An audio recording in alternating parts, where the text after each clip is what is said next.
আমি ওকে পেতে চাই।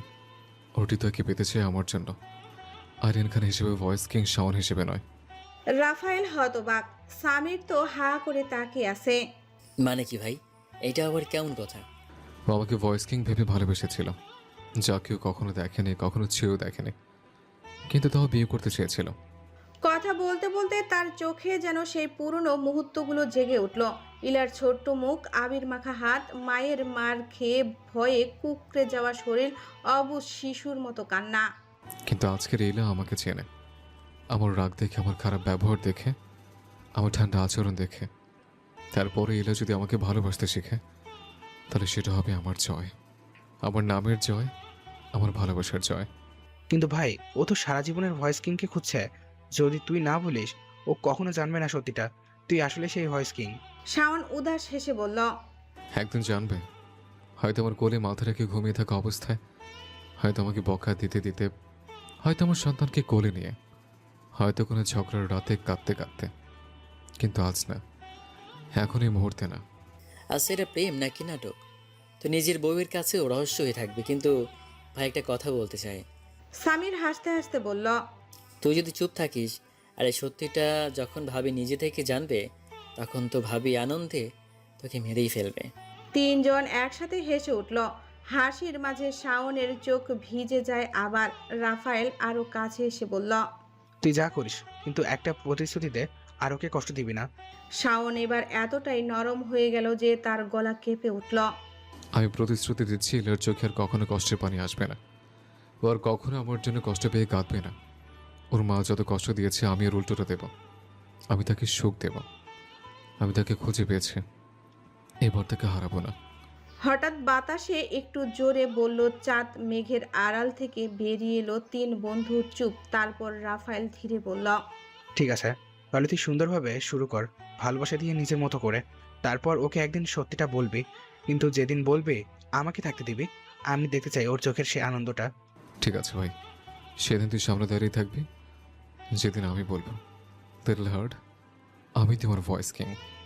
রাফায়েল হাত বাড়িয়ে দিল। সাজিত হাত রাখলো। শাওন হাত রাখলো তাদের উপর। তিনজনের বন্ধন আরো শক্ত হলো। চাঁদের আলো ছাদের রেলিংয়ে পড়ে ঝলমল করছিল, ঠিক শাওনের বুকের ভেতরে নতুন সুরটার মতো। আজ থেকে সত্যিটা বুকের কাছে লুকিয়ে শুধু ভালোবাসা দিয়ে ইলাকে জয় করবে শাওন। এটাই নতুন শুরু, নতুন প্রতিজ্ঞা, নতুন ভালোবাসা। রাস্তার চারপাশে মানুষ জড়ো হতে শুরু করেছে। কেউ চিৎকার করছে, আরে অ্যাম্বুলেন্স ডাকো, ছেলেটা নিঃশ্বাসই নিচ্ছে না। আর আরিয়ান রক্তে ভেজা অবস্থায় একদম স্থির, শরীরটা বেঁকে আছে। দুজন এসে তাড়াতাড়ি তাকে তুলে অ্যাম্বুলেন্সে তুলল। চোখ বন্ধ আছে, শুধু বুকে ক্ষীণ ওঠানামা বোঝা যাচ্ছে। মৃত মানুষের মতো নিস্তব্ধ হয়ে আছে। একজন আরিয়ানের বাড়িতে খবর জানার জন্য, তার পরিচয় জানার জন্য মানিব্যাগ খুঁজতে লাগলো। পার্স খুলে আইডি দেখে চমকে উঠে। স্যার তো আর্মি অফিসার, ক্যান্টনমেন্টে খবর দিতে হবে। লোকটি ক্যান্টনমেন্টে ফোন দিয়ে জানালো একটু পরে হাসপাতালে পৌঁছে যায়। আরিয়ানকে বেডে শিফট করার কিছুক্ষণ পরই দুজন আর্মি অফিসার এসে হাজির হয়। কয়েক মিনিটের মধ্যে সিদ্ধান্ত হলো আরিয়ানকে সাধারণ হাসপাতালে রাখা যাবে না, তাকে আর্মি মেডিকেল সেন্টারে শিফট করতে হবে। আবার দ্রুত অ্যাম্বুলেন্সে উঠিয়ে আর্মির মেডিকেল সেন্টারে নিয়ে যাওয়া হলো। এদিকে হালিমা ইলা দুজন বসে আছে। ইলা চুপচাপ আছে, কিছু বলছে না। হঠাৎ ফোন কাঁপতে লাগলো। স্ক্রিনে অজানা নাম্বার। ইলার বুক হঠাৎ দম বন্ধ হয়ে গেল। হ্যালো। ওপাশ থেকে তাড়াহুড়া আর ভয় মিশ্রিত কণ্ঠ। আপনি কি আরিয়ান স্যারের কিছু হন?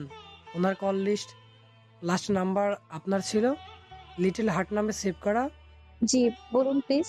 ম্যাম, আরিয়ান স্যার অ্যাক্সিডেন্ট করেছে, অবস্থা খুবই গুরুতর। এক মুহূর্তেই ইলার চারপাশ অন্ধকার হয়ে গেল। ফোন হাত থেকে পড়ে যেতে যেতে সে কোনো রকমে ধরল। কোন হসপিটাল? আমি আসছি। ঢাকা মেডিকেলে আছে, আপনি তাড়াতাড়ি চলে আসুন। ইলা দাঁড়াতে পারল না, হঠাৎ দৌড়ে বেরিয়ে গেল দরজা ঠেলে। ইলার কান্না মনের অজান্তে কান্না করছে। সে জানে না কেন এত কষ্ট হচ্ছে আরিয়ানের জন্য। ইলাকে পাগল পাগল লাগছে। দৌড়ে দৌড়ে ইলা হাসপাতালে পৌঁছে হাসপাতালে ঢুকেই ইলা চিৎকার করতে লাগলো। কোথায় আমার স্বামী? প্লিজ বলুন কোথায়। একজন নার্স এগিয়ে এসে বলল, ম্যাম, আপনি কাকে খুঁজছেন একটু বলবেন প্লিজ? আমার স্বামী আরিয়ান খান একটু আগে অ্যাক্সিডেন্ট করে অ্যাডমিট হয়েছে।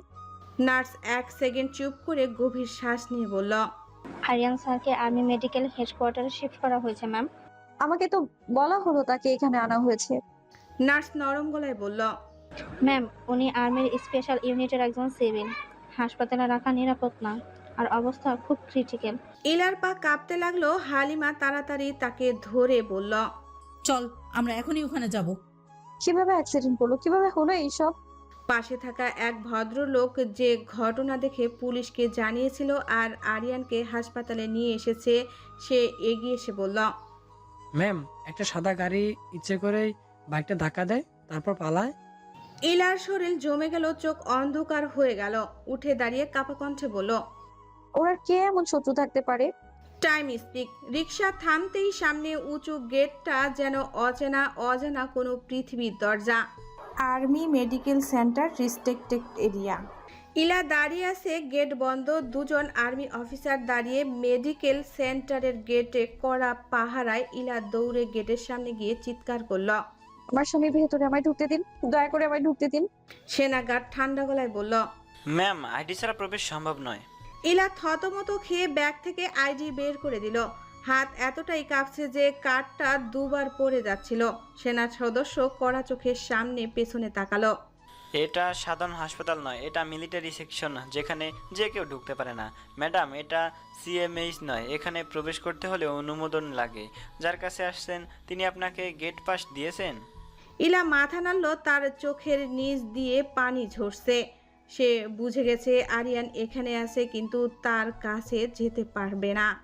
ইলা হতাশ ভরা কণ্ঠে, আ- আমি আমি তার খুব কাছের মানুষ, উনি অ্যাক্সিডেন্ট করেছে, যেতে দিন আমায় প্লিজ। সেনা সদস্য মুখে কড়া ভঙ্গি রাখলেও ইলার কান্নায় একটু নরম হয়ে গেল। সে ওয়াকি টকিতে ভেতরের ডিউটি অফিসারের সাথে কথা বলল, আরিয়ানের স্যারের case sensitive, civilian entry allow নয়। যদি কোনো আর্মি সদস্য অনুমতি দেয় তাহলে শুধুমাত্র গেট খোলা যাবে না। ইলা যেন জায়গাতেই স্থির হয়ে গেল। ঘাড় নিচু করে হাত দুটো শক্ত করে চেপে ধরে, চোখ দিয়ে পানি পড়া থামছে না। সেনা সদস্য নরম গলায় বলল, ম্যাডাম, আমরা আপনাকে ঢুকতে দিতে চাই, কিন্তু নিয়ম খুব কড়া। ভিতর থেকে যদি অনুমতি আসে তখন আপনি ঢুকতে পারবেন। আপনার কি আর কোনো পরিচিত কেউ আছে? আমি কাউকে চিনি না, কাউকেই না। এই কথা বলে ইলার হাঁটু ভেঙে মাটিতে বসে গেল। সে হাত জোর করে ফেলল। সো প্লিজ আমায় যেতে দিন, আমি একটাবার শুধু তাকে দেখবো। গার্ড মুখ শক্ত করে দাঁড়িয়ে রইল। ইলা ভেঙে পড়ল, মাটিতে বসেই কান্নায় চিৎকার করে উঠল। আল্লাহ প্লিজ সব ঠিক করে দাও আল্লাহ। অন্যদিকে হাসপাতালের ভেতরে তখন সার্জারি রুমের লাল লাইট জ্বলছে। ডাক্তারদের আতঙ্কিত দৌড়াদৌড়ি। আরিয়ান নিথর দেহ, পুরো শরীর ব্যান্ডেজে, মনিটরে অনিয়মিত হৃদস্পন্দন। ডাক্তার চিৎকার করছে। সেনারা নিজেদের মধ্যে কথা বলছে। আরিয়ান স্যারের অবস্থা খুব খারাপ, বাঁচবে কি না বলা যাচ্ছে না। কথাটা ইলার কানে যেতেই তার শরীর ঠান্ডা হয়ে গেল। ইলা মাটিতে বসে অসহায়ভাবে ফিসফিস করে, আল্লাহ প্লিজ আপনি ওকে নিয়ে যাবেন না, আমি কিছু বুঝতে পারিনি। বুঝে ওঠার আগেই কেন সব শেষ হয়ে যাচ্ছে। ইলা, কাঁদিস না, কিছু হবে না, চল বাসায় ফোন করি। গেটের সামনে এখনো ইলা কাঁদছে, চোখ দুটো লাল হয়ে গেছে। হালিমা আবার পানি দিচ্ছে। ইলা পানিও খেতে পারছে না। সেই সময়ে ইলা হঠাৎই ফোনটা শক্ত করে ধরে শান্ত কণ্ঠে বলল, আরিয়ানের বাড়িতে ফোন দিতে হবে। হাত এতটাই কাঁপছে যে নাম্বার ডায়াল করতেও পারছিল না। হালিমা ফোনটা ইলার হাতে ধরে দিল। ফোন বারবার রিং হচ্ছে। মধ্যরাত পেরিয়ে গেছে। অবশেষে ওপাশে কারো ঘুম ঘুম উৎকীর্ণ গলা। নাফিসা খান। হ্যালো, কে? ইলা গলা খুলতেই পারছিল না, কণ্ঠ আটকে গেছে। অবশেষে কোনো মতে বলল, আম্মা, আমি ইলা। নাফিসা খান সঙ্গে সঙ্গে সজাগ হয়ে উঠলেন। এত রাতে ফোন? কি হয়েছে মা? তুমি ঠিক আছো তো? ইলা আর কান্না ধরে রাখতে পারল না, তার কণ্ঠ ভেঙে গেল। আম্মা, আরিয়ান অ্যাক্সিডেন্ট করেছে, অবস্থা খুব খারাপ।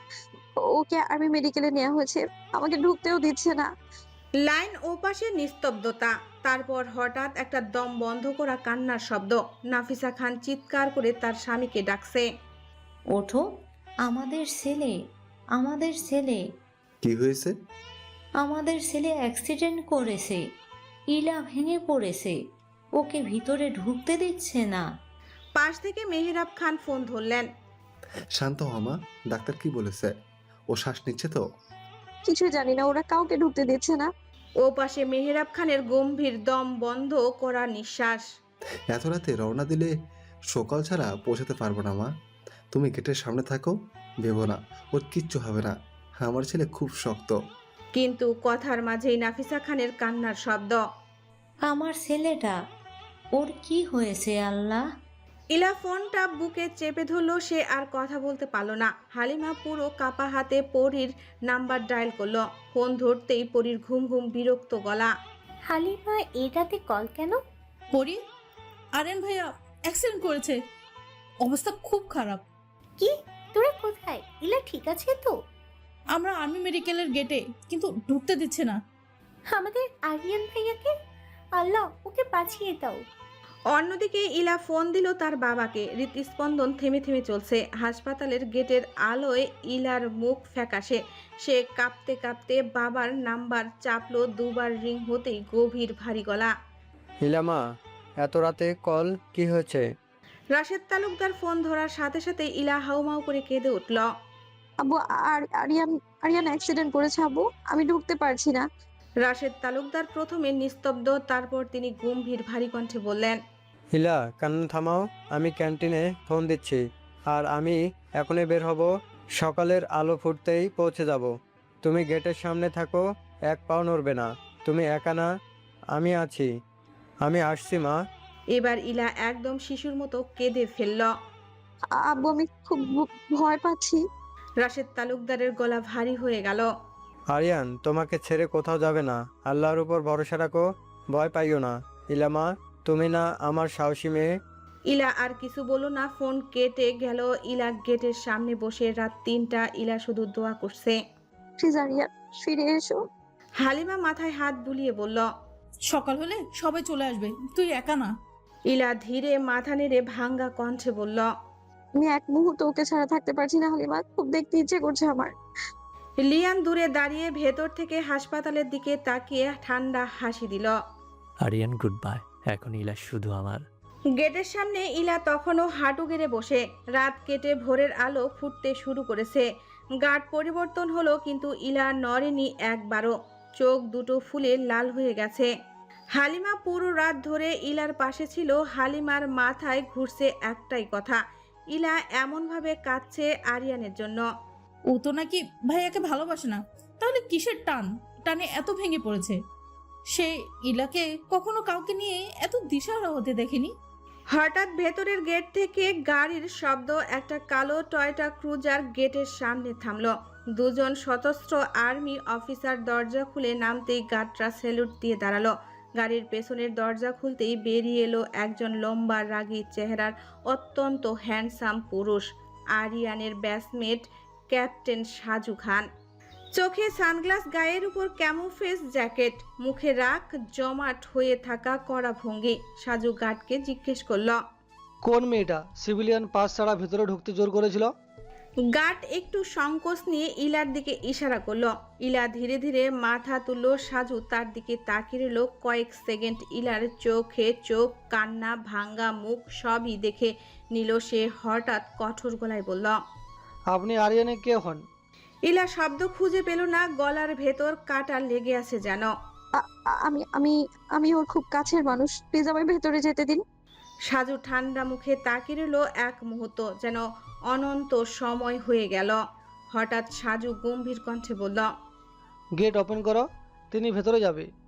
একজন গার্ড জিজ্ঞেস করল, স্যার অনুমোদন লাগবে না? সাজু চোখ তুলে শুধু একবার তাকালো, আর কোনো শব্দ দরকার হলো না।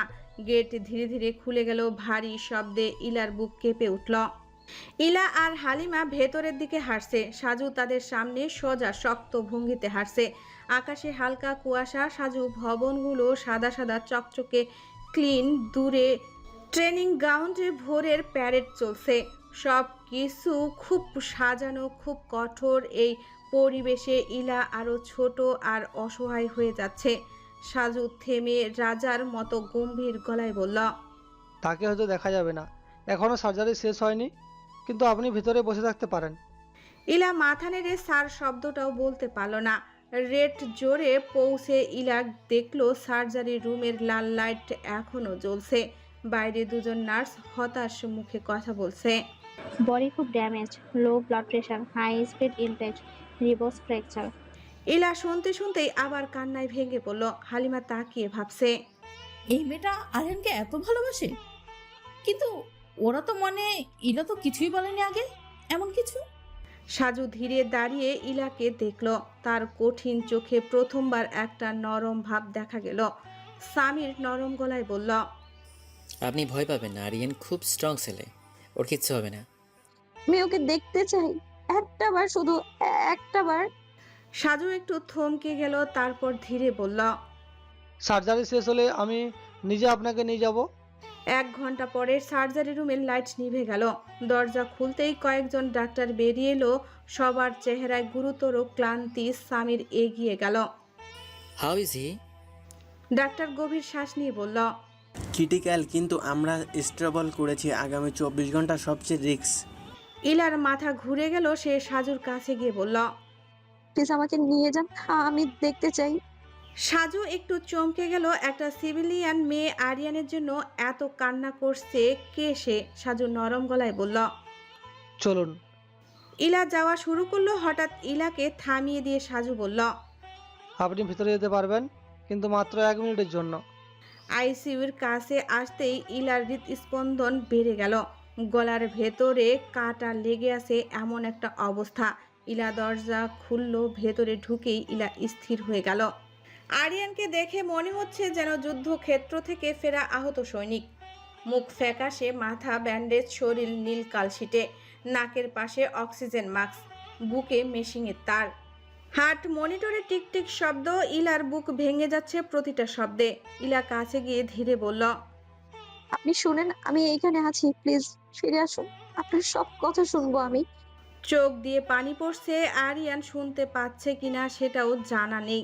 ইলা হাত বাড়িয়ে আরিয়ানের আঙ্গুল ছুঁতেই মৃদু একটু নড়ল আরিয়ানের আঙ্গুল। ইলা চমকে গেল। মুখে কান্না, হাসির মিশ্র আলো। আপনি শুনতে পাচ্ছেন আরিয়ান? আমি আমি আছি এখানে। মনিটরের বিপ একটু বেড়ে গেল, যেন আরিয়ানের বুকের ভেতর থেকে চাপা প্রতিক্রিয়া। সে চোখ না খুলেও হাতের নড়ানোই প্রমাণ সে ইলার কথা শুনছে। সাজু বাইরে দাঁড়িয়ে পুরো দৃশ্য দেখল। তার চোখ কঠোর থেকে ধীরে ধীরে বদলে গেল। সে ভাবল, এই মেয়েটা সত্যিই আমার আরিয়ানের জন্য অনেক কিছু, খুব গভীর কিছু অনুভব করি। ভোরের আলো তখনও পুরোপুরি ছড়িয়ে পড়েনি। ঢাকার আর্মি হেড কোয়ার্টারের ভেতর টান টান উত্তেজনা। এত বড় একটা ক্রিমিনাল কেস, আর তার উপর ভিকটিম একজন army cadet. CCTV footage, road camera, বাইকের জিপিএস প্রত্যক্ষ দোষী বিবৃতি সব মিলিয়ে মাত্র কয়েক ঘন্টার মধ্যেই সত্যটা পরিষ্কার হয়ে গেল। গাড়িটা লিয়ান চৌধুরীর। আরিয়ানকে মারার উদ্দেশ্য পরিষ্কার। অন্যদিকে আইসিইউর লোহার দরজাটা ধীরে ধীরে বন্ধ হয়ে গেল ধাম শব্দে। ইলা 1 সেকেন্ডের জন্য চোখ সরালো না। দরজা থেকে মনে হচ্ছিল তার হৃৎপিণ্ডটাও ওই দরজার ওপাশেই বন্ধ হয়ে আছে। সাজু খান তার পাশে দাঁড়িয়েছিল। সেই কঠোর সামরিক কঠিন মুখের মানুষটাও কয়েক সেকেন্ড নীরব। তার ভ্রু কুঁচকে গেছে, যেন নিজের মনেই কিছু হিসাব করছে। এই মেয়েটা কি? কেন আরিয়ানের জন্য এত ভেঙে পড়েছে? কেন আইসিইউ এর কাছে দাঁড়িয়েও নিজের দুঃখ চেপে রাখতে পারছে না? হালিমা পেছন থেকে ধীরে বলল, ইলা তুই একটু বস, দাঁড়িয়ে আছিস অনেকক্ষণ থেকে। ইলার গলা ভাঙ্গা, চোখ লাল, তবুও ভিতরে অদ্ভুত এক জেদ। সাজু খান কয়েক সেকেন্ড চুপ করে থেকে ইলার দিকে তাকালো। তার চোখের কঠোরতা একটু কমে গেল। তারপর গম্ভীর কণ্ঠে বলল, আপনি বাইরে অপেক্ষা করুন, আরিয়ানের ভিটালস আমি নিজেই চেক করব, ডাক্তারদের সাথে কথা বলবো। এখন আমরা ভেঙে পড়লে কেউ লাভবান হব না। ইলা মাথা নেড়ে নিচে তাকিয়ে বসে গেল। হাত দুটি শক্ত করে জোড়া, ঠোঁট কাঁপছে। হালিমা তার পাশে বসে পাতার মতো কাঁপতে থাকা হাতটা ধরে রাখল। সময় তখন সকাল 6:30। ভোরের সোনালি আলো জানালার ধারে এসে থমকে দাঁড়িয়েছে। হঠাৎ সামরিক দৌড়াদৌড়ির দূরে করিডোরে আর্মিদের বুটের শব্দ। কয়েকজন রেকোয়েস্ট অফিসার দ্রুত হেঁটে যাচ্ছে। সাজু খান এগিয়ে গিয়ে বলল। আপডেট? একজন আর্মি গম্ভীর গলায় বলল। স্যার, একটা সাদা রঙের গাড়ি ট্র্যাক করেছি। সিসিটিভি ফুটেজ সংগ্রহ করা হয়েছে। ইচ্ছে করে আরিয়ান স্যারের বাইককে টার্গেট করা হয়েছে। গাড়িতে যে ছিল জানা গেছে তার নাম লিয়ান চৌধুরী। স্বামীর চোখ লাল হয়ে উঠল। লিয়ান? তার নামটা এমনভাবে বলল যেন বুকের ভেতর জমে থাকা রাগের আগুন ফেটে বেরিয়ে আসছে। তখনই তার চোখ আবার ইলার দিকে গেল। সে মাটির দিকে তাকিয়ে কাচ্ছে, কিছুটা অচেতন মানুষের মতো। সাজু দাঁত চেপে বলল। আরিয়ানকে মারতে যাওয়ার কারণ কি হতে পারে? যে কারণেই হোক, একজন নিরীহ মানুষের জীবন নিয়ে খেলা, ওকে আমি ছাড়বো না। সকাল 7:12 মোহাম্মদপুর চৌধুরী ভিলার সামনে 3টি আর্মি গাড়ি এসে দাঁড়ালো। পাড়ার লোকজন ভয়ে দরজা জানালা বন্ধ করে দেয়। আর্মিরা দরজায় জোরে ধাক্কা। মিসেস চৌধুরী, দরজা খুলুন, আমরা আর্মি ইন্টেলিজেন্স। মিসেস চৌধুরী দৌড়ে এলেন, মুখে আতঙ্ক নিয়ে দরজা খুলে দিল। লিয়ান কোথায়? লিয়ান তো ওপরে, সে কি করেছে? জবাব এলো না। দুজন অফিসার সোজা সিঁড়ি বেয়ে উপরে উঠে গেল। কোনো অনুমতি লাগলো না। লিয়াদের দরজা লাগানো, দরজা খুলতে বলা হলে সে দরজা খুলে না। তাই দরজা ভাঙা হলো। দরজা ভেঙে ঢুকতেই দেখা গেল মেঝেতে ছড়িয়ে আছে স্টারের ব্যান্ডেজ, শুকিয়ে যাওয়া রক্ত, বিছানার পাশে মোবাইল ফেলে রাখা।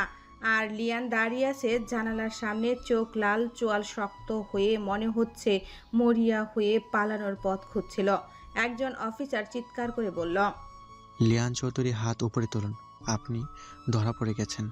লিয়ান চোখ তুলে হাসলো, ওই পাগলাটে ঠান্ডা হাসি। ধরবেন আমাকে? কিন্তু কেন? আমার ইলাকে ভালোবাসা ক্রাইম নাকি? আমি তো শুধু তাকে নিজে করতে। এক সেকেন্ডে আর্মিরা তাকে দেওয়ালে চেপে ধরল। হাত করা ক্যাং করে বেজে উঠল ধাতুর শব্দে। মিসেস চৌধুরী দাঁড়িয়ে ফুপিয়ে কাঁদছেন। লিয়ান, কি করলি? কেন করলি এইসব? লিয়ানকে গাড়িতে তোলা হলো। সে মাথা ঘুরিয়ে অসুস্থ চাহনিতে মাকে দেখে বলল। ইলা আমার হবে আম্মু, ওর পাশে আর কেউ থাকতে পারবে না, আরিয়ানও না। আমি সব ঠিক করেই ফেলেছি। মায়ের বুক ভেঙে গেল। তিনি গাড়ির দরজায় ঝাঁপিয়ে পড়লেন। তুই কেন এমন পাগলামি করছিস বাবা? তুই তো সুস্থ হয়ে গিয়েছিলি, তাহলে আবার কেন এমনটা করছিস? গাড়ি স্টার্ট হলো। লিয়ান জানালার ও পাশে তাকিয়ে রইল। চোখে ছিল ভয়ঙ্কর শান্তি। গাড়ি ছুটল ক্যান্টনমেন্টের দিকে। ক্যান্টনমেন্ট। ইলা মাথা নিচু করে বসে আছে, ঠোঁট ফাটা, চোখ লাল। হঠাৎ সে হালিমার হাত শক্ত করে চাপল। বারবার আমার সাথে কেন এমন হচ্ছে বলতে পারিস? কি অপরাধ আমার? চুপ কর, কিছু হবে না। আরিয়ান ভাইয়া শক্ত মানুষ, তোকে তো এসব ভাবতেও হবে না, সব ঠিক হয়ে যাবে। ইলা চোখ বন্ধ করে ফিসফিস করল। আমি তো তাকে নিয়ে কখনো এমন অনুভব করিনি, তাহলে আজ কেন তার জন্য আমার বুক ফেটে যাচ্ছে? ইলার চোখ বেয়ে অজর ধারা নেমে এলো। দূর থেকে সাজু কান পেতে শুনল কথাগুলো। সে থমকে গেল। একজন সিভিলিয়ান মেয়ের মুখ থেকে এত সত্য, এত ভাঙ্গা, এত গভীর অনুভূতি বের হতে শুনে সাজু প্রথমবার বুঝলো এই মেয়েটা মিথ্যা নয়। এই মেয়েটা সত্যি আরিয়ানকে প্রাণ দিয়ে ভালোবাসে। আইসিইউর দরজা খুলল। ডেন্টিস্টিক ব্লু লাইটের ডাক্তার বেরিয়ে এলেন, মুখে গভীর ক্লান্তি। ইলার সঙ্গে সঙ্গে দাঁড়িয়ে বলল। ডক্টর আরিয়ান কেমন আছে? ডাক্তার মুখ শক্ত করে বলল। এখনো ক্রিটিক্যাল, কিন্তু প্রথম 3 ঘন্টা পেরিয়েছে, এটা ভালো লক্ষণ। ইলা ধপ করে মাটিতে বসে পড়ল। তার চোখে আবার কান্না জমে উঠল। সাজু ডাক্তারকে সরিয়ে নিয়ে গেল ব্যক্তিগতভাবে কথা বলতে। কিছুক্ষণ পর সাজু ফিরে এসে ইলার সামনে দাঁড়ালো। আপনি কি সত্যি তার খুব কাছের মানুষ? ইলা চোখ মুছতে মুছতে মাথা নেড়ে বলল। হ্যাঁ, তবে কেউ জানে না। জানি না। আমরা দুজনেই চাইনি আমাদের সম্পর্কটা এখনই কেউ জানো। তার কথা শুনে সাজু দীর্ঘশ্বাস ফেলল। তারপর কঠোর স্বরে বলল। ঠিক আছে, একটা খবর দিই, আরিয়ান এখন লড়াই করছে, ও যুদ্ধ করে বাঁচতে জানে। আপনার কান্নাই নয়, আপনার শক্তিতে ও টিকে থাকবে। ইলা মাথা তুলল। তার চোখে প্রথমবার ছোট্ট একটু আলো। ঠিক তখনই পেছন থেকে দ্রুত বুটের শব্দ। গার্ড এসে সেলুট দিয়ে বলল। স্যার, আরিয়ান স্যারের বাবা মা এসেছেন গেটের কাছে। ইলার বুক ধক করে উঠল। সাজু খান সেনাদের সাথে বেরিয়ে গেল গেট দিয়ে। দুটো গাড়ি একসাথে ঢুকলো। একটা সাদা প্রোডো আরিয়ানের বাবা মা, আরেকটা কালো হাইয়েস ইলার বাবা মা, ইলার বড় বাবা, বড় মা, পরি, আদিপ, রায়াত সবাই। গাড়ির দরজা খুলতেই প্রথমে বের হলেন নাফিসা খান। চেহারা সম্পূর্ণ ভাঙা, চোখ লাল, চুল এলোমেলো। আমার ছেলে, আমার আরিয়ান কোথায়? আমাকে ভিতরে যেতে দিন। মেহেরাব খান তাকে ধরে সামলানোর চেষ্টা করছেন, তিনি তার নিজের হাতও কাঁপছে। সাজু ছুটে এসে সালাম দিল। আন্টি আঙ্কেল আমাকে অনুসরণ করুন, কিন্তু একসাথে এত লোক এলাও করবে না। নাফিসার চোখে আতঙ্ক জমে গেল। এরা সবাই আরিয়ানের শ্বশুর বাড়ির লোক। আরিয়ান বিয়ে করেছে? হ্যাঁ বাবা, কিছুদিন হলো বিয়ে করেছে। তাহলে আইসিইউ এর সামনে যে বসে আছে সে আরিয়ানের ওয়াইফ? হ্যাঁ। আরিয়ান এখন কেমন আছে? আন্টি, ও খুব ফাইট করছে, কিন্তু অবস্থা ক্রিটিক্যাল। এই কথা নাফিসার হাঁটু কেঁপে উঠল। তিনি প্রায় পড়ে যাচ্ছিলেন। মেহেরাব তাকে ধরে বললেন, ভেঙে পড়বে না, আমরা এসেছি। আরিয়ান অপেক্ষা করছে, ওর কিছু হবে না। সাজু আরিয়ানের বাবা মা আর ইলার বাবা মাকে নিয়ে ভেতরে গেল। বাকিরা বাইরে আছে। রাশেদ তালুকদার, যে সাধারণত যার ভরাট গলা ও দৃঢ় চোখ সবকিছুই কাঁপিয়ে দেয়, আর সেই মানুষটির চেহারা ফ্যাকাশে, ঠোঁট কাঁপছে। তার পাশে ইলার মা সাদা ওড়না ভেজা, চোখ চেপে ধরে বারবার বলছেন, আমার মেয়েটা সারা রাত একা ছিল, না জানি কত কষ্ট পাচ্ছে। আইসিইউর সামনে গিয়ে রাশেদ তালুকদার বলতে লাগলো, ইলা কোথায়? আমি এসে গেছি, আমার মেয়েটা কোথায়? ইলা ধীরে ধীরে দাঁড়িয়ে সামনে এগিয়ে এলো। চোখ দুটো পুরো লাল, মুখ সাদা, হাত বরফের মতো ঠান্ডা। রাশেদ এগিয়ে এসে মেয়েকে জড়িয়ে ধরলেন। ভয় পাস না মা, আমরা এসে গেছি, কিচ্ছু হবে না জামাইয়ের। ইলা বাবার বুক চেপে ধরে হাউমাউ করে কান্না শুরু করলো। আব্বু, আমার অনেক কষ্ট হচ্ছে আব্বু। কেন আমার সাথে এমনটা হচ্ছে? কেন সবকিছু বারবার এলোমেলো হয়ে যাচ্ছে? ইলার মা কান্না আটকে রাখতে না পেরে বললেন, ইলা মা, তুই ভেঙে পড়িস না, আমরা চলে এসেছি, কিচ্ছু হবে না। আরিয়ান বাবার। আইসিইউর সামনে দু পরিবার এসে দাঁড়াতেই পরিবেশ নিস্তব্ধ। নাফিসা খানের চোখ হঠাৎ ইলার দিকে পড়ল। ইলাকে দেখে তার চোখে এক মুহূর্তের জন্য কেমন যেন নরম কষ্ট আর মাতৃত্বের মেশালো দৃষ্টি ভেসে উঠল। তিনি কাঁপা কণ্ঠে বললেন, কাঁদিস না মা, আল্লাহকে ডাক, সব ঠিক হয়ে যাবে। ইলা মাথা নিচু করে চোখের জল মুছছে। নাফিসা খান ধীরে ধীরে এগিয়ে এসে ইলার মাথা দু হাতে ধরলেন। শব্দগুলো তার গলার গভীর থেকে আসছে। আমার ছেলে অনেক স্ট্রং, কিছু হবে না, ওকে ফিরতেই হবে। আমার আরিয়ানের কিছু হবে না, তুমি শক্ত থাকো। মেহেরাব খান ইলার বাবা রাশেদের দিকে তাকিয়ে মাথা নেড়ে বললেন, কখনো ভাবিনি এভাবে বিয়েতেও দুজন দুজনের একটা আপন হয়ে যাবে। ওদের জন্য দোয়া করেন যেন এভাবেই থাকতে পারে। রাশেদ তালুকদার নিচু স্বরে বললেন, আমি আমার মেয়েকে এভাবে কাঁদতে দেখতে পারি না, আমার বুকে ফেটে যায়। আমার মেয়ের চোখের এই ভাঙ্গা অবস্থাটা আমি সহ্য করতে পারছি না। দু বাবা একে অপরের দিকে সংকোচময় ব্যথায় ভারী দৃষ্টিতে তাকালেন। তাদের সন্তানদের জীবন দুভাগে ঝুলে আছে। আইসিইউর দুজন ডাক্তার মুখে মাস্ক নামিয়ে বাইরে এলো। মেহেরাব খান ডক্টরের কাছে গেল। ইলা, নাফিসা খান, রাশেদ তালুকদার সবাই একসাথে সামনে ছুটে এলো। ডাক্তার থেমে গম্ভীর মুখে বলল, আরিয়ানের অবস্থা ক্রিটিক্যাল, কিন্তু স্টেবল করা গেছে। নাফিসা খান হাঁটু ভেঙে পড়ে কান্নায় ভেঙে পড়লেন। আলহামদুলিল্লাহ। ইলার বুক থেকে একটা ভারী হাহাকার বেরিয়ে এলো। আল্লাহ, তুমি মহান। আরিয়ানের বাবা মা, ইলার বাবা মা উদ্বেগে পাইচারি করছেন। ঠিক তখনই বাইরের গেটে হঠাৎ সামরিক জিপের শব্দ। গেট শক্ত করে খুলে দেওয়া মাত্র দুটা মিলিটারি জিপ নির্দয় গতিতে ভেতরে ঢুকে সাথে সাথে সবাই চমকে উঠল। জিপের দরজা খুলে নামলো দুজন স্পেশাল ফোর্স সদস্য। তাদের ইউনিফর্ম, চোখে কালো সানগ্লাস, ঠোঁটের কোণে কথা নেই, ভয়ঙ্কর চাপা উত্তেজনা চারপাশে ছড়িয়ে গেল। তারপর টেনে নামানো হলো লিয়ানকে। হাত পেছনে বাঁধা, মুখে রক্তের দাগ, গালে সারা রাতের ভয় আর উন্মাদনা জমে আছে। চোখে ঘুম নেই, শুধু ভয় আর পাগলামি মিশ্র কালো ছাপ। একজন অফিসার ঠান্ডা স্বরে সাজুকে বলল, স্যার, সন্দেহভাজন আরিয়ান স্যারের বাইক অ্যাক্সিডেন্টের মূল অপরাধী লিয়ান চৌধুরী। তাকে ঘটনাস্থলে সিসিটিভি ফুটেজ দেখে শনাক্ত করা হয়েছে। আরিয়ানের বাবা চমকে উঠে এগিয়ে এলেন। মেহেরাব খান রাগে কেঁপে বলল, তোমরা নিশ্চিত? অফিসার ক্যামেরা থেকে ছবি দেখিয়ে বলল, জি স্যার, সে ইচ্ছাকৃতভাবে ধাক্কা দিয়েছে। ধাক্কা দেওয়ার পরে গাড়ি ঘুরিয়ে পালিয়েছে। নাফিসা খান কেঁদে উঠলেন। লিয়ানকে টেনে আনা হলো, তার চোখ সরাসরি গিয়ে পড়ল ইলার দিকে, যে ঠিক তখনই ভেতর থেকে বের হলো। ইলা এক মুহূর্ত থমকে গেল, তার চোখ কর্কশ লাল, দুঃখে ভেজা। লিয়ান পাগল হাসি দিয়ে বলল, ইলা তুমি কাঁদছো কেন? আমি তো তোমার সব বাধা সরিয়ে দিলাম।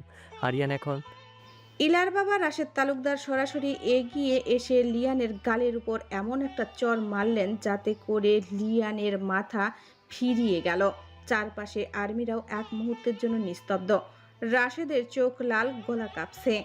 তুই আমার মেয়ের জীবনে আগুন ধরিয়েছিস, মানুষ হয়ে এমন পশুর মতো কাজ করলি? লিয়ান গলা শুকানো হাসিতে বলল, ইলা আমার, সে আমারই, সেটা যে কোনো কিছুর বিনিময়ে হোক। আরিয়ান মারা গেলে সব সহজ হয়ে যাবে। এই কথা বলতেই ইলা হঠাৎ সামনে এগিয়ে এলো। তাকে ধরে রাখতে হালিমা ছুটে এলেও ইলা লিয়ানের দিকে তাকিয়ে থমকে দাঁড়ালো, চোখে ঘৃণা, কষ্ট সব একসাথে। ইলা ভাঙ্গা গলায় বলল, আপনি সুস্থ মানুষ না, আপনি অসুস্থ। আরিয়ানের যদি কিছু হয় আমি আপনাকে কখনো ক্ষমা করবো না, কখনো না। লিয়ান চিৎকার করে উঠল, ইলা তুমি আমাকে ছাড়তে পারবে না, তোমাকে আমারই হতে হবে। তুমি চিন্তা করো না, আরিয়ান মরলে সব ঠিক হয়ে যাবে। এবার আঘাত করলেন আরিয়ানের বাবা মেহরাব খান। তিনি লিয়ানের কলার ধরে বললেন, তুই আমার ছেলের জীবন নেয়ার চেষ্টা করেছিস, তোকে আমি আইনের হাতে দেব যে তুই সারা জীবন বাইরের আলো দেখতে পারবি না। লিয়ান এবার সত্যি ভয় পাবার অভিনয় করে চোখ বড় বড় করে আর্মিদের দিকে তাকিয়ে বলল, আমি কিছু করিনি, সে বাইক নিয়ে। অফিসার কঠোরভাবে বাধা দিল, চুপ, তোমার গাড়ির ব্ল্যাক বক্স, রাস্তা, সিসিটিভি, সাক্ষী, সব প্রমাণ আছে। আমরা তোমাকে মিলিটারি কেস স্টাডিতে নিয়ে যাচ্ছি। আরিয়ান স্যার আমাদের ইউনিটের একজন সদস্য, এটা অ্যাটেম্প মার্ডার, আর্মি কোর্টে বিচার হবে। লিয়ানকে টেনে নিয়ে যেতে যেতে সে শেষবার ইলার দিকে তাকিয়ে বলল, ইলা তুমি দেখবে, আমি ছাড়া তোমার কেউ নেই। আরিয়ান আর ফিরবে না। ইলা মুখ ঘুরিয়ে রাশেদের কাঁধে মাথা রাখলো, তার চোখ দিয়ে আবারও পানি ঝরছে। জিভগুলো লিয়ানকে নিয়ে বেরিয়ে গেল। চারপাশে সাইলেনের শব্দ ছড়িয়ে পড়ল। ইলা আইসিউর দিকে তাকিয়ে শুধু একটা কথাই বলল, আরিয়ান ফিরে আসুন, আপনি দয়া করে ফিরে আসুন। কিছু সময় কেটে গেল, সবাই অপেক্ষায় আছে আরিয়ানের জ্ঞান ফেরার। ঘন্টা নিস্তব্ধ, মনিটরের বিপ বিপ শব্দ ছাড়া আর কোনো শব্দ নেই। শরীর জুড়ে ব্যান্ডেজ, মাথায় গভীর আঘাতের চিহ্ন। শ্বাস নিতে দরকার অক্সিজেনের সাপোর্ট। তবু এত লড়াইয়ের মাঝেও আরিয়ান হার মানেনি। ডাক্তাররা 3 ঘন্টার ক্রিটিক্যাল সার্জারি শেষে বলেছিল, যদি বাজে তবে এই কয়েক ঘন্টা খুব গুরুত্বপূর্ণ। ইলা তখনও বাইরে দাঁড়িয়ে, 2 হাত কাঁপছে, চোখ লাল, ঠোঁট শুকিয়ে গেছে। বারবার তাকে ভেতরে যেতে দেওয়া হয়নি। তবুও ইলা জানে আরিয়ান জেগে উঠলেই হবে, আর কিচ্ছু চায় না সে। হঠাৎ মনিটরের শব্দ বদলে গেল, একজন নার্স দৌড়ে এলো। মনিটরের রিদম বদলে গেছে, আরিয়ান ধীরে ধীরে নড়ছে। ডিউটি ডাক্তার দ্রুত মাস্ক ঠিক করে এগিয়ে এলেন।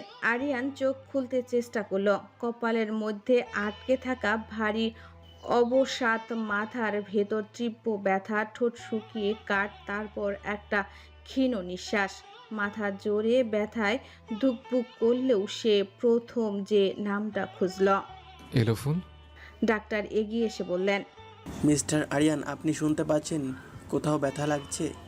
কিন্তু আরিয়ানের কণ্ঠ কাঁপা, দুর্বল অথচ তীব্র উদ্বেগে ভরা। এলা কোথায়? এলা ঠিক আছে তো? ডাক্তাররা স্থির হয়ে গেলেন। একটা কথা পরিষ্কার, এই ছেলেটা অর্ধমৃত্যু অবস্থায় থেকেও যার খোঁজ করছে সে শুধু একজনই, তার মনের গভীরের কেউ। ডাক্তারের রুমের বাইরে ইলার কান কাঁপলো। দূর থেকে একটা নার্স দৌড়ে এসে বলল, উনি জেগে উঠেছেন আর প্রথমে ইলা নাম বলেছেন, তার কথা জিজ্ঞেস করেছেন। ইলার বুক কেঁপে উঠল, চোখের পানি থামলো না। আরিয়ানের বাবা মা, ইলার বাবা মা অবাক হয়ে তাকিয়ে রইলেন। ইলা দৌড়ে গিয়ে দরজার কাছে দাঁড়ালো। ভেতরের ডাক্তাররা আরিয়ানকে স্থির করার চেষ্টা করছে, কিন্তু আরিয়ান বারবার দুর্বল কণ্ঠে একই কথা। এলাকে ডাকুন প্লিজ, আমাকে এলার সাথে কথা বলতে দিন। আরিয়ানের চোখের দৃষ্টি শুধু ইলাকে খুঁজছে। অফিসার সাজু এগিয়ে এলেন ইলার দিকে, তাকিয়ে ধীর গলায় বললেন, ওকে মাত্র 1 মিনিটের জন্য দেখতে দেওয়া যাবে, মানসিকভাবে স্থির করানো দরকার। তুমি কি প্রস্তুত? ইলা মাথা নাড়তে পারল না, শুধু চোখ বুজে কান্না আটকে রাখার চেষ্টা করলো। ইলার পায়ের নিচে শক্তি আপত্তি নেই, তবুও দরজার দিকে হাঁটা শুরু করলো। আইসিইউর রুমে প্রবেশ করতেই দেখতে পেল আরিয়ান মাথা ঘুরিয়ে তাকিয়ে আছে দরজার দিকে। চোখে ভয়, দুশ্চিন্তা, আকুলতা। চোখের কোণে শুকানো লবণাক্ত দাগ, ঠোঁটে কাঁপুনি। আরিয়ান নিঃশ্বাস রুদ্ধ করে তাকিয়ে রইল। তার চোখ জ্বলে উঠল। ফুল আমার লিটল হার্ট। ইলার বুক ভেঙে গেল শব্দটা শুনে। সে এগিয়ে গেল ধীরে ধীরে। আরিয়ান হাত তুলতে চাইল, ব্যথায় কেঁপে উঠল। আপনি ঠিক আছেন? আপনার কিছু হয়নি তো? ইলার চোখে টলমল পানি। সে আরিয়ানের হাতটা নিজের দু হাতে ধরে ফেলল। আমি ঠিক আছি, আপনি জেগে উঠেছেন এটাই আমার জন্য যথেষ্ট। আরিয়ান গভীর শ্বাস নিল, চোখ বন্ধ করল। ভেবেছিলাম হয়তো আর কখনো আপনাদের দেখতে পাবো না। ইলা চোখ বেয়ে পানি গড়িয়ে পড়ল। এই মুহূর্তে পুরো পৃথিবী যেন নিস্তব্ধ। বাইরে আর্মিদের চোখেও সম্মান। অফিসার রায়হান দূর থেকে দৃশ্যটা দেখলেন। একজন আর্মি মেজর মৃত্যুর মুখ থেকে ফিরে এসে শুধু একটি নামের জন্য ইলাফুল। আর্মির ইন্টারোগেশন রুমটা যেন ইচ্ছে করেই এমন বানানো। মেটার টেবিল, সোজা সাদা আলো চোখে আঘাত করে। চারিদিকে নিঃশব্দ, ঠান্ডা বাতাস। লিয়ান হাত করা পরা অবস্থায় চেয়ারে বসে আছে, মুখে অদ্ভুত এক শান্ত হাসি। তার সামনে বসে আছে অফিসার রায়হান, চোখে অভিজ্ঞতার ভার, কণ্ঠে কোনো আবেগ নেই। রায়হান ধীরে অথচ ধারালো কণ্ঠে বললেন, লিয়ান, তুমি জানো তুমি কি করেছো? আরিয়ান খান একজন অ্যাক্টিভ ডিউটি আর্মি মেজর। লিয়ান ধীরে মাথা নিচু করে বসে আছে। কিছুক্ষণ নীরব থেকে ঠোঁটের কোণে সেই ভয়ঙ্কর হাসি নিয়ে বলল, আমি শুধু ইলাকে ভালোবাসি স্যার, বাকি কে কি সেটা আমার দেখার বিষয় না। একজন আর্মি অফিসার ধমক দিয়ে উঠল। You have lost your mind. Lian হঠাৎ মাথা তুলে তাকালো। চোখের কোণে অনুশোচনা নেই, শুধু দখলের আগুন। ইলা অন্য কারো হাত ধরে বাঁচতে পারবে না। ইলা শুধু আমার প্রয়োজন হলে আবারও কাউকে সরিয়ে দেব। রুমে হঠাৎ নিস্তব্ধতা নেমে এলো। অফিসার রায়হানের কপালের শিরা টান টান হয়ে উঠল। এই ছেলেটা একদম খাঁটি সাইকোপ্যাথ। তুমি জানো তুমি যেটা করছো সেটার জন্য তোমার ফাঁসি হইতে পারে। লিয়ান হালকা কাঁধ ঝাঁকল। ইলা স্যার আমার এই জীবনে অর্থহীন স্যার। সব অফিসার একে অপরের দিকে তাকালো। এই ছেলেটা ভয় পায় না। এই ছেলেটা ভালোবাসাকে অস্ত্র বানিয়েছে। রায়হান চেয়ার থেকে উঠে দাঁড়িয়ে বললেন, ওর পরিবারকে ডাকা হোক, বিশেষ করে ওর মাকে। একজন আর্মি মেজর লিয়ানের মাকে ফোন করে। কিছুক্ষণ পর ইন্টারোগেশন রুমের দরজা খুলে গেল। ভেতরে ঢুকলেন এক মধ্যবয়সী নারী, চোখে ক্লান্তি, মুখে গভীর অপরাধবোধ। লিয়ানের মা মিসেস চৌধুরী। ছেলেকে হাত করা পড়া অবস্থায় দেখেই তার চোখ ভিজে উঠল। লিয়ান? লিয়ান প্রথমবারের মতো একটু নড়ে চড়ে বসলো, চোখ নামিয়ে ফেলল। রহমান সরাসরি বললেন, ম্যাডাম, আপনার ছেলে একজন আর্মি অফিসারকে হত্যা চেষ্টা করছে, আপনি কিছু বলতে চান? মিসেস চৌধুরী ব্যাগ খুলে কাপা হাতে একটা মোটা ফাইল বের করলেন, টেবিলের উপরে রেখে বললেন, স্যার, আমার ছেলে অসুস্থ মানসিকভাবে। এটা আজকে না, 7 বছর ধরে। সবাই অবাক হয়ে গেল। মিসেস চৌধুরী ফাইল খুললেন, medical report, psychiatric evaluation, prescription সব কিছু বের করে টেবিলে রেখে দিল। 7 বছর আগে একটা মেয়েকে ও খুব ভালোবাসতো। ফ্ল্যাশব্যাক, 7 বছর আগের ঘটনা। লিয়ান তখন একদম আলাদা ছিল, হাসি খুশি, বিশ্বাসী, পড়াশোনাও অনেক ভালো। তখন লিয়ান ক্লাস 9-এ পড়তো। লাইফে প্রথম ভালোবাসার অনুভূতি তৈরি হয়েছিল। মেয়েটা তার ক্লাসমেট ছিল। লিয়ান ছোট থেকেই অনেক জেদি। ও যেটা চায় সেটা যে কোনোভাবে তাকে দিতে হয়। লিয়ান একদিন বাসায় এসে বলে ও আবিদা নামে একটা মেয়েকে ভালোবাসে আর বিয়ে করলে তাকেই বিয়ে করতে চায়। আমি ভেবেছি ও বাচ্চা, তাই হয়তো এমন করছে, পরে ঠিক হয়ে যাবে। তার 2 দিন পরে লিয়ান একটা ডায়মন্ডের রিং কিনে এনে বলে আজ ও আবিদাকে প্রপোজ করবে বিয়ের জন্য। আমি বলেছিলাম এত তাড়াতাড়ি কেন, লিয়ান দুজনেই পড়াশোনা করো, তারপরে না হয় এইসব। কিন্তু লিয়ান সেই ছোট্ট বয়সে বলেছিল সে হারাম সম্পর্কে যেতে চায় না। তাই আমিও তার কিছু বলিনি। যেহেতু ওর বাবা নেই, তাই আমি সম্পর্কটা মেনে নিয়েছিলাম। লিয়ান একটা ক্যাফেতে বসে আছে, হাতে সেই ছোট্ট রিং বক্স। লিয়ান আবিদার জন্য অপেক্ষা করে আছে। হঠাৎ দরজা খুলে ঢুকলো আবিদা, কিন্তু একা না, তার হাত ধরে ভেতরে ঢুকে আরেকজন ছেলে। লিয়ান আবিদার সাথে অন্য ছেলেকে দেখে কিছুটা অবাক হয়ে যায়। আবিদা লিয়ানের কাছে এসে চোখে চোখ রেখে বলে, আমি ওকে ভালোবাসি লিয়ান। সেই শব্দগুলো যেন বুলেটের মতো লিয়ানের বুকে ঢুকেছিল। লিয়ান আর একটা কথাও বলেনি, সেখান থেকে চলে এসেছে। আমি লিয়ানকে জিজ্ঞেস করলে লিয়ান কিছু না বলে নিজের রুমে ঢুকে যায়। কয়েকদিন পর জানা যায় লিয়ানের সব টাকা নিয়ে আবিদা অন্য ছেলের সঙ্গে শহর ছেড়ে পালিয়ে যায়। লিয়ান যা যা দামি জিনিস গিফট করেছিল সেগুলো সব কিছু নিয়ে পালিয়ে যায়। লিয়ান সেটা শোনার পর রাতে লিয়ানের ঘরে আয়না ভেঙে ফেলেছিল, নিজের হাত কেটেছিল, চোখে ছিল শূন্যতা। আবিদা ছিল একটা ফ্রড, ও লিয়ানের টাকাকে ভালোবেসেছিল, কিন্তু লিয়ান বিয়ের কথা বলাতেই তার আসল রূপ বেরিয়ে আসে। লিয়ান তখন থেকেই চুপ হয়ে যায়, কারোর সাথেই কথা বলতো না, নিজের রুমে থাকতো, একা একা কথা বলতো, একা একা হাসতো। ওই ঘটনার পর থেকেই ও বদলে যায় স্যার। ডাক্তার বলেছে ও যাকে ভালোবাসে তাকে নিজের সম্পত্তি ভাবে। বর্তমান 2 বছর টানা ট্রিটমেন্টের পর লিয়ান সুস্থ হয়ে বাসায় আসে।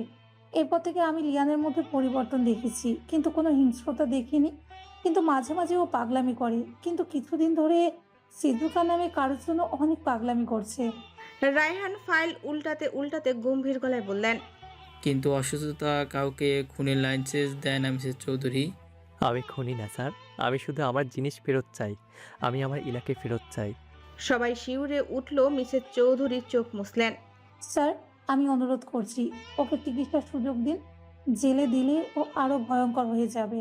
রহমান চুপ করে লিয়ানের দিকে তাকালো, তারপর ধীরে বললেন, এভাবে আমরা তাকে ছেড়ে দিতে পারি না। তদন্ত চলবে, মেডিকেল বোর্ড বসবে, কিন্তু একটা কথা পরিষ্কার, ইলা এখন থেকে আর্মির প্রোটেকশনে থাকবে।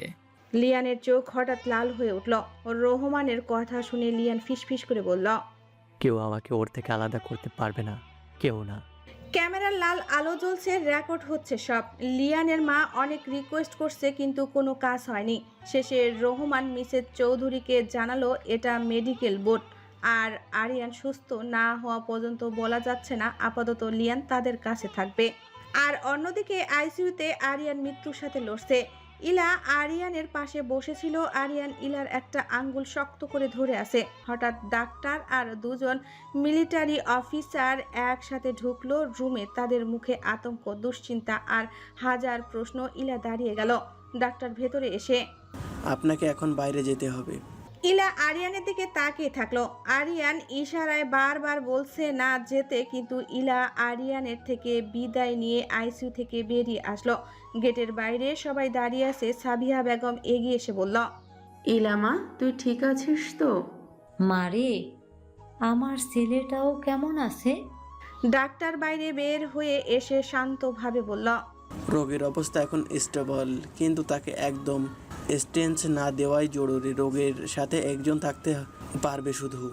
সবাই একসাথে তাকালো সেই একজনের দিকে। ইলা আইসিইউর ভেতরে। আরিয়ান তখনও আধা চেতন অবস্থায় ফিসফিস করে সাজুকে বলল, ইলা কোথাও যাবে না, যতদিনে সুস্থ হচ্ছে সে আমার সাথে থাকবে। আরিয়ানের কথা শুনে সাজুর সাথে ডাক্তারও অবাক হলো, কিন্তু মাথা নাড়ল। তাহলে আপাতত ইলাই থাকবে ভেতরে। তাহলে সাজু বাইরে এসে সবার উদ্দেশ্যে বলল, আরিয়ান চায় তার সাথে তার সহধর্মিণী ইলা থাকুক। পরিবারের সবাই চুপ, কেউ কোনো শব্দ করলো না, কারণ সবাই এই প্রথমবার বুঝলো এই কয়েক দিনে আরিয়ান ইলাকে নিজের করে নিয়েছে। কারণ জীবনের সবচেয়ে কঠিন সময় যাকে চাইছে সে একটাই মানুষ, ইলা। কাউকে এতটা ভালো না বাসলে কেউ এভাবে বলতে পারে না। ডাক্তার ইলাকে ভেতরে যাওয়ার পারমিশন দিল। ইলা ভেতরে গিয়ে আবার চেয়ারে বসলো। আরিয়ানের হাত ধরে রাখলো। আরিয়ান হালকা নড়ল, কণ্ঠ ভাঙ্গা কিন্তু স্পষ্ট, ইলা আমার হাত ছাড়বেন না। ইলা আরিয়ানের হাত চেপে ধরে বলল, মরণেও না। তারপর ইলা আরিয়ানের কপালে চুমু দিল। আরিয়ান চোখ বন্ধ করলো। শান্তির নিঃশ্বাস। এই প্রথমবার আরিয়ান ইলার স্পর্শ পেল। ইলাও আল্লাহর উপর সব কিছু ছেড়ে দিয়ে আরিয়ানকে মেনে নিয়েছে। আজ এই পরিস্থিতির জন্য কোনো না কোনোভাবে ইলা নিজেকে দায়ী করে। আপনি কাঁদছেন কেন? ইলা তাড়াতাড়ি চোখ মুছে ঠোঁট কামড়ে মাথা নেড়ে বলল, ওই কাচ্ছি না তো। আরিয়ান চোখ বুজে হালকা হাসার চেষ্টা করলো। ব্যথায় মুখ কুঁচকে গেল।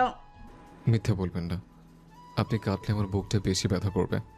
ইলার চোখ ভিজে উঠল। সে আর কিছু বলতে পারল না, শুধু তার কপালের কাছে হাত রেখে দাঁড়িয়ে রইল। ডাক্তার ইশারা করতেই ইলাকে বের হতে হলো। দরজা বন্ধ হওয়ার আগেই আরিয়ান ফিসফিস করে বলল, আমি বলছি না আপনি যাবেন না কোথাও। যাবো না, একটু আপনি রেস্ট নিন, আমি বাইরে বসে আছি। Time speak. পরের দিন আইসিইউ থেকে আরিয়ানকে এইচডিইউতে শিফট করা হয়েছে। অবস্থা এখনও সিরিয়াস, কিন্তু লাইফ থ্রেট নেই। ইলা রাতভর 1 মিনিটের জন্য ঘুমায়নি। চেয়ারে বসে বসেই ঘুম এসেছে, তবুও চোখ খোলা রেখেছে। হাতে এখনও বিয়ের দিন পরিয়ে দেওয়া আরিয়ানের ছোট্ট রিংটা আছে। নার্স এসে ডাকলো ইলাকে। ম্যাডাম, আপনি ভেতরে যেতে পারেন, কিন্তু বেশি কথা বলবেন না। ইলা উঠে দাঁড়ালো, চোখে ক্লান্তি, মুখে ফ্যাকাশে রং, তবুও চোখে একরাশ জেদ। ভেতরে ঢুকতেই আরিয়ান চোখ খুলল। আপনি এখনো আছেন? আমি তো ভেবেছিলাম আপনি হয়তো আমাকে বাচ্চার মতো সান্ত্বনা দিয়ে চলে গেছেন। আপনি যতদিন হসপিটালে আছেন আমি কোথাও যাচ্ছি না। কিন্তু আমি তো দেখছি সারা রাত না ঘুমিয়ে কাটিয়েছেন। এইভাবে চললে তো আমার বদলে আপনি রোগী হয়ে যাবেন। আপনি কথা বলবেন না, ডক্টর মানা করেছে। তাহলে আপনিও কথা বলবেন না? আমি শুনবো না, আর কথাও বলবো না। ইলা 1 সেকেন্ড থমকে গেল, তারপর বিরক্ত স্বরে বলল, এই অবস্থাতেও দুষ্টু হয়ে যাচ্ছে না আপনার? আরিয়ান ঠোঁটের কোণে হালকা হাসি টানল। বাঁচলে তো দুষ্টুমি করবোই। আপনি তো আগে এমনটা ছিলেন না, তাহলে হঠাৎ এমন ব্যবহার কেন করছেন? মাথা কি পাবনা চলে গেছে নাকি? আরিয়ান কষ্ট করে হাত তুলল। ইলা সঙ্গে সঙ্গে তার হাতটা ধরে ফেলল। মাথার জায়গা আছে। একা একা বোরিং হচ্ছি, তাই ভাবলাম আপনার সাথে টাইম পাস করি। কি? আপনি আমার সাথে টাইম পাস করছেন? তো এবার লিচ্ছা কোথাকার? বউয়ের সাথে টাইম পাস করলে বুঝি মানুষ লুচ্চার প্লেবয় হয়? ইলা বউ কথা শুনে কিছুটা লজ্জা পেয়ে যায়। ইলা মুখ ঘুরিয়ে নিয়ে রাগী স্বরে বলে, চুপ থাকুন, বেশি কথা বলে আমি চলে যাব। না না, যাবেন না, আমি কথা বলছি না। এই দেখুন, একদম চুপ। 2 সেকেন্ড পর আবার ফিস ফিস আরিয়ান বলল, কিন্তু আপনি রাগ করলে খুব সুন্দর লাগে দেখতে। মিস্টার রাক্ষস, প্লিজ চুপ থাকেন, না হলে কিন্তু আমি গেলাম। ইলা ঘুরে দরজার দিকে যাচ্ছিল, হঠাৎ দেখে নার্স দূর থেকে তাকিয়ে হাসছে। ইলা লজ্জায় মাথা নিচু করলো। আরিয়ান চোখ বন্ধ করে শান্ত স্বরে ইলাকে বলল, জানেন, এই হাসপাতালের সবচেয়ে ভালো ওষুধটা আপনি। ইলা তার কপালে হাত রেখে খুব আস্তে বলল, আপনি সত্যি অসুস্থ হয়ে গেছেন, সাথে মাথাটাও গেছে আপনার, আর আমি আপনাকে সুস্থ করেই ছাড়বো। আরিয়ান চোখ বন্ধ রেখেই ফিসফিস করে বলল, তাহলে আমি তাড়াতাড়ি সুস্থ হব না আপনাকে বিরক্ত করার জন্য। একদম চুপ। আরিয়ানের ঠোঁটে শান্ত হাসি, মনিটরের বিপ বিপ শব্দের মাঝেও একটা জিনিস পরিষ্কার, এই মানুষটা আর একা নেই। এই লড়াইটা সে জিতবেই, কারণ তার পাশে আছে ইলা। Time speak. এইচডিইউ রুমের বিকেলের আলোটা জানালার কাচ ভেঙে ভেতরে ঢুকছে। এই সব কিছুর মাঝেই ইলা একটা ট্রে হাতে ধীরে ধীরে এগিয়ে এলো। ট্রের উপর অ্যান্টিসেপটিক ক্রিম, গজ, কটন, এগুলো নার্স নিয়ে আসছিল, কিন্তু ইলা নার্সের থেকে এগুলো নিয়ে বলে সে পারবে এইগুলো করে নিতে, তাই নার্স বলে গেল, হাত পায়ের ক্ষতগুলোতে আজ থেকে হালকা করে ক্রিম লাগাতে হবে, সাথে বুকেরটাতে সাবধানে লাগাতে হবে। ইলা এই কারণেই নার্সকে এই কাজগুলো করতে দেয়নি। যেহেতু এখন আরিয়ান ইলার স্বামী, তাই ইলা চায় না তার স্বামীকে কেউ টাচ করুক। ইলা মাথা নেড়ে সব বুঝে নিয়েছে, কিন্তু এখন দাঁড়িয়ে হঠাৎ তার বুকটা ধুকভুক করতে শুরু করলো। তবুও আরিয়ানের কাছে গেল, কিন্তু কোনো কথা না বলে চুপ করে দাঁড়িয়ে আছে। আরিয়ান আধশোয়া অবস্থায় তাকিয়ে আছে, চোখে সেই চেনা দুষ্টু ঝিলিক, ঠোঁটে ক্ষীণ হাসি। কি হলো, এত সিরিয়াস মুখে দাঁড়িয়েছেন কেন? ডক্টর বলেছেন ক্ষতগুলোতে ক্রিম লাগাতে। ও, তাহলে আজ আমার কেয়ারটেকার আপনি? চুপ থাকবেন, বেশি কথা বলে আমি নার্স ডাকবো কিন্তু। আরিয়ান নাটকীয় ভাবে ঠোঁটে তালা লাগানোর ভঙ্গি করল। ঠিক আছে, একদম চুপ। ইলা প্রথমে আরিয়ানের হাতের দিকে গেল। ইলা আরিয়ানের ক্ষতটা দেখে বুকের ভেতর কেমন মোচড় দিয়ে উঠল। ইলা খুব আলতো করে ক্রিম লাগাতে লাগলো। ব্যথা লাগছে? আরিয়ান চোখ বন্ধ করে শান্ত স্বরে বলল, নার্স হলেই ব্যথা লাগে, কিন্তু আপনার হাতে লাগলে কিছু মনে হচ্ছে না। ইলা কিছু বলল না, শুধু মনোযোগ দিয়ে কাজ করলো। তারপর পায়ের ক্ষত, একই যত্ন, একই নীরবতা নিয়ে ক্রিম লাগালো। সব শেষ করে ইলা দাঁড়িয়ে পড়ল। হঠাৎ বুঝলো আর একটা জায়গা বাকি, সেটা আরিয়ানের বুক।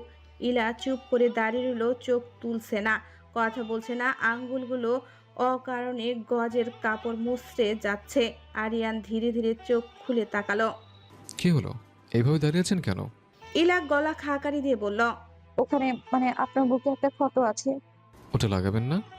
আরিয়ানের মুখে এই কথা শুনে ইলার কান লাল হয়ে উঠল। মানে আমি কিভাবে? আরিয়ান বুঝে ফেললো, তবুও দুষ্টু স্বরে বলল, ডাক্তার তো আপনাকেই দায়িত্ব দিয়েছেন। ইলা চোখ নামিয়ে খুব আস্তে বলল, শার্টটা একটু খুলতে হবে যে। আরিয়ান চোখে মজা নিয়ে ধীরে ধীরে শার্টের বোতাম খুলতে লাগলো। প্রতিটা নড়াচড়ায় ইলার বুক ধুকভুক করছে। আরিয়ানের শরীর থেকে শার্ট সরাতেই ইলা অনিচ্ছা সত্ত্বেও চোখ তুলে তাকালো এবং এক মুহূর্তের জন্য সে স্থির হয়ে গেল।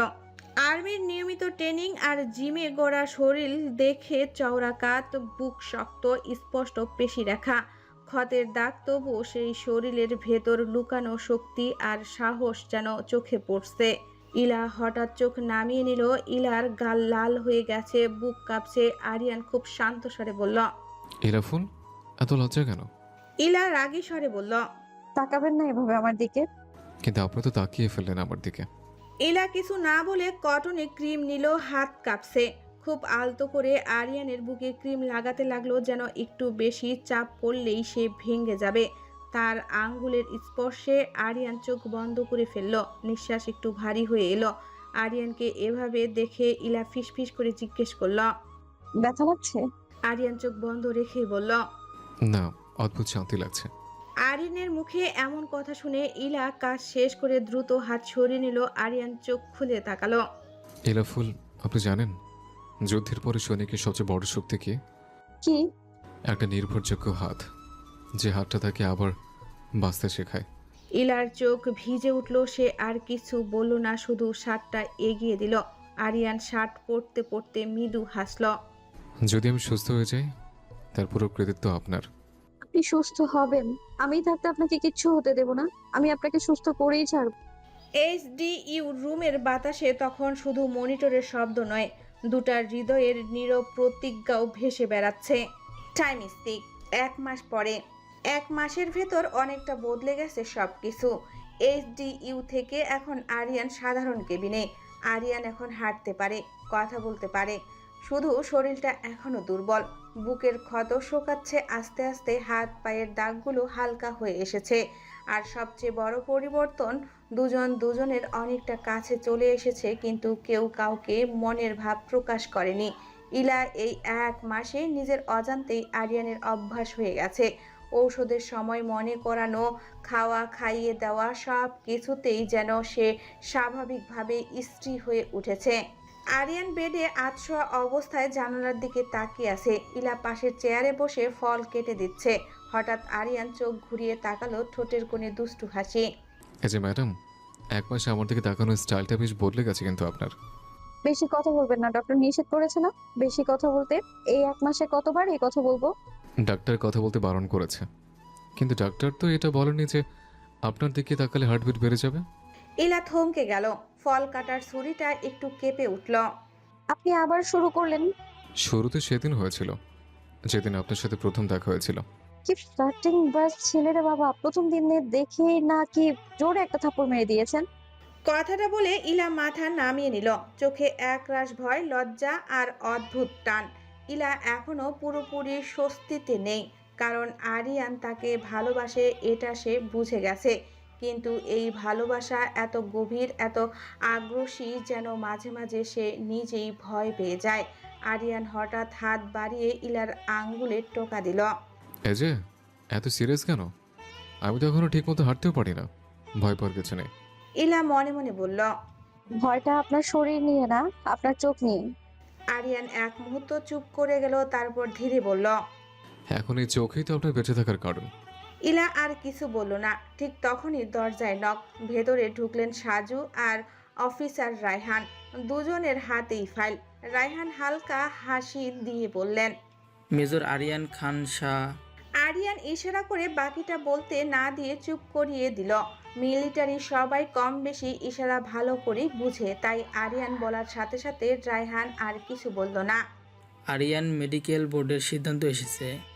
আরিয়ান সোজা হয়ে বসার চেষ্টা করলো। ইলা তৎক্ষণাৎ বালিশ ঠিক করে দিল। তোমাকে 3 মাসের মেডিকেল লিভ দেওয়া হচ্ছে, পুরো রেস্ট, কোনো ফিল্ড ওয়ার্ক না। আরিয়ান দীর্ঘশ্বাস ফেলল। 3 মাস মানে? আমি বোরিং হয়ে যাব। আপনি একদম চুপ থাকবেন। আপনাকে ক্রিকেট খেলার জন্য ছুটি দেয়া নেই, রেস্ট করার জন্য ছুটি। রায়হান হালকা হেসে কাগজ এগিয়ে দিলেন। রিলিজ পেপার, আজও হসপিটাল ছাড়তে পারবে। ইলার বুকটা হালকা ধক করে উঠল। হাসপাতালের নিরাপদ দেওয়াল ছাড়িয়ে বাইরে, সে জানে বাইরে মানে বাস্তবতা। ইলা সব কিছু গুছিয়ে রেডি হয়ে নিল। টাইম স্টিক হাসপাতালের বাইরে আরিয়ান আর ইলা পাশাপাশি দাঁড়িয়ে আছে। হঠাৎ ইলা দেখতে পেল একপাশে দাঁড়িয়ে আছে এক মধ্যবয়সী নারী, চোখে অসহায়ত্ব, হাতে একটা ব্যাগ। সে মিসেস চৌধুরী, লিয়ানের মা। ইলা বুঝে ওঠার আগেই মহিলা এগিয়ে এসে আরিয়ানের হাত ধরে ফেললেন। বাবা, আমাকে ক্ষমা করো। তার কান্নায় আশেপাশের সবাই থমকে গেল। আরিয়ান হতভম্ব, ইলা কাপা চোখে তাকিয়ে আছে। আমার ছেলেটা অসুস্থ, আমি জানি ও ভয়ঙ্কর ভুল করেছে, কিন্তু ও খুনি না বাবা, ও শুধু ভুলভাবে ভালোবাসতে শিখেছে। তিনি কাপা গলায় লিয়ানের অতীতের কথা বলতে লাগলেন। আদিবা, প্রেরণা, মানসিক ভাঙন, ট্রিটমেন্ট সব। ইলা চোখ নামিয়ে ফেলল। আরিয়ানের বুকের ভেতরটা ভারী হয়ে এলো। আমি ওকে দেশের বাইরে নিয়ে যাবো ট্রিটমেন্টের জন্য, প্লিজ ওর নামে কেসটা করো না। এক মুহূর্ত নীরবতা, তারপর আরিয়ান ধীরে ইলার দিকে তাকালো। ইলা কিছু বলল না, শুধু চোখে অনুরোধ। আরিয়ান ফোন বের করে সাজুকে কল দিল। স্যার, লিয়ানের নামে কোনো কেস ফাইল করবেন না, মেডিকেল গ্রাউন্ডে রিলিজ দিয়ে দিন। কল কেটে আরিয়ান মিসেস চৌধুরীর দিকে তাকালো। আরিয়ানের চোখে এবার আর দয়া নয়, কড়া সতর্কতা। আন্টি, শুধু আপনার জন্য আমি ছেড়ে দিলাম এবার, কিন্তু নেক্সট টাইম আমার ইলাফুলের দিকে যদি নজর দেয় আমি ওখানে ক্রস ফায়ার করব। মিসেস চৌধুরী কাঁদতে কাঁদতে মাথা নেড়ে বললেন, আমি কথা দিচ্ছি বাবা, লিয়ানার এমন ভুল করবে না। লিয়ানের মা চলে গেলেন। বাইরে দেখা গেল সবাই দাঁড়িয়ে আছে। আরিয়ানের বাবা মা, দু বোন, ইলার বাবা মা, রায়াত, পরি, আদিপ, হালিমা, সবাই। নাফিসা চোখ ভেজা কণ্ঠে বললেন, আমার ছেলেটা ফিরে এসেছে। ইলামা আমার ছেলের জীবনটা বাঁচিয়েছে। ইলা মাথা নিচু করলো। ঠিক তখনই আদিপ এগিয়ে এসে বলল, ভাই, শুনলাম তোমার 3 মাস লিভ দিয়েছি, তার মানে কি জানো? এখন তোমাকে আমরা বোর করে মারবো। আমি তো আহত, বেশি হাসলে আবার অপারেশন লাগবে মাথায়। তাহলে অপারেশনের দরকার নেই, ইলাকে বলবো মাথায় বাড়ি দিতে, সব ঠিক হয়ে যাবে। ইলা লজ্জায় পরির পেছনে লুকালো। রায়াত হাসতে হাসতে বলল, ইলা, সাবধানে থাকিস। এই লোকটা এখন অফিসে না যেতে পেরে সারাদিন তোর সাথে খিটখিট করবে। ঠিক বলছো ভাইয়া, তবে কথাটা অন্যভাবে হবে। মেজর সাহেব এখন ফুল টাইম রোমান্টিক মুডে থাকবে। আরিয়ান একটু সিরিয়াস হয়ে বলল, কি বলছে এসব? এখানে সবাই বড়রা আছে। ইলা মনে মনে নিজের মনে বলল, ইস, আসছে আমার ভদ্রলোকরে। এই 1 মাসে জানা হয়ে গেছে আপনি লুচ্চা পিএইচডি করা। আপনি কি কিছু বলছেন ইলাফুল? ইলা চোখ তুলে তাকালো। এই প্রথম। ভয়টা একটু একটু করে কমছে। হয়তো সে এখনো পুরোপুরি সাহসী হয়নি। কই না তো, আমি আবার কি বলবো? সবার থেকে বিদায় নিয়ে ঢাকা শহরের কোলাহলের পেছনে ফেলে আরিয়ানরা আত্রাইয়ের উদ্দেশ্যে রওনা দিল। একটা গাড়িতে আরিয়ান, ইলা ড্রাইভার, আর অন্য গাড়িতে মেহেরাব খান, নাফিসা খান, নোহা এবং নেহা। গাড়িগুলো যখন ধীরে ধীরে গ্রামের কাঁচা রাস্তায় ঢুকলো, ইলার বুকের ভেতর অদ্ভুত একটা অনুভূতি কাজ করছিল। নতুন জায়গা, নতুন পরিবেশ, তাই ইলা রিল্যাক্স হওয়ার জন্য জানালার বাইরে পাকা ধান নিয়ে যাচ্ছে সেটা দেখছে। দূরে পুকুরে কিছু লোক মাছ ধরছে। তাল গাছ, খেজুর গাছ, সব কিছু যেন একেবারে নতুন জগৎ। ড্রাইভিং সিটে ড্রাইভার ড্রাইভ করছে। পাশের সিটে আধশোয়া হয়ে আরিয়ান বসে আছে। পেছনের সিটে ইলা জানালার ফাঁক দিয়ে বাইরে তাকিয়ে আছে। ড্রাইভার আয়নায় চোখ রেখে হাসল। ইলা একটু নার্ভাস হাসি দিয়ে বলল, আমি তো গ্রামেরই মেয়ে ভাইয়া, তবে আপনাদের গ্রামটা একটু বেশি সুন্দর। আরিয়ান চোখ বন্ধ রেখেই বলল, সমস্যা নেই, আমি তো আছি। আপনাকে আমাদের পুরো গ্রামটা ঘুরিয়ে দেখাবো। আপনি তো এখনো পুরো সুস্থ না। আপনাকে আগলে রাখার জন্য আমার পুরো সুস্থ হওয়া লাগে না, আমি আপনার জন্য সব সময় সুস্থ। ইলার গাল লাল হয়ে গেল। ড্রাইভার খুক খুক করে হাসল। গাড়িটা গ্রামের ভেতর ঢুকতেই কয়েকজন বাচ্চা দৌড়ে আসলো গাড়ির দিকে। এই যে আমাদের ক্যাপ্টেন আসছে, সাথে নতুন ভাবি আসছে। কথাটা যেন বাতাসের গতিতে ছড়িয়ে গেল চারিদিকে। গাড়িটা একটা ছোট্ট রাস্তায় ঢুকলো। দুপাশে লাইন লাইন করে লাগানো তাল গাছ, চারিদিকে ধানের জমি। কেউ ধান নিয়ে যাচ্ছে, কেউ বা ধান কাটছে। এমন মন মুগ্ধ করা পরিবেশ দেখতে দেখতে গাড়িটা একটা গেটের সামনে দাঁড়ালো। দারোয়ান গেট খুলে দিতেই ইলা দেখতে পেল দোতলা একটা বাড়ি। বাড়িটা দূর থেকেই আলাদা করে চোখ পড়ার মতো। সাদা আর হালকা কাঠের রং তৈরি বাড়িটা যেন চারপাশের সবুজের সঙ্গে মিশে আছে। বাড়ির চারিদিক বিস্তীর্ণ এলাকা জুড়ে সাজানো বিশাল বাগান, ঠিক যেন মনে হচ্ছে কেউ ধৈর্য আর সৌন্দর্য মিলিয়ে বাড়ির চারপাশে বাগান গড়ে তুলেছে। এক কথায় ফুলপ্রেমী। ইলা গাড়ি থেকে নেমেই দেখে প্রবেশ পথে বাগানো পথের পথ। ইলা সেই রাস্তা ধরে হাঁটতে লাগলো। দুপাশে নিখুঁতভাবে ছাটা ছোট ছোট ঝোপ। পথ ধরে হাঁটলেই চোখে পড়ে নানান রঙের ফুলের সমারোহ। লাল পিউনি, হাজারি গোলাপের গাছ সারি সারি করে লাগানো, সাদা লিলি, বেগুনি অর্কিড আর হলুদ ডেইজি। এত এত ফুল দেখে ইলার কিছুক্ষণের জন্য শাওনের কথা মনে পড়ে যায়, যে এখন এখানে থাকলে হয়তো ফোন বের করে ভিডিও করা শুরু করে দিত। আরিয়ান ইলাকে এভাবে দেখে জিজ্ঞেস করল,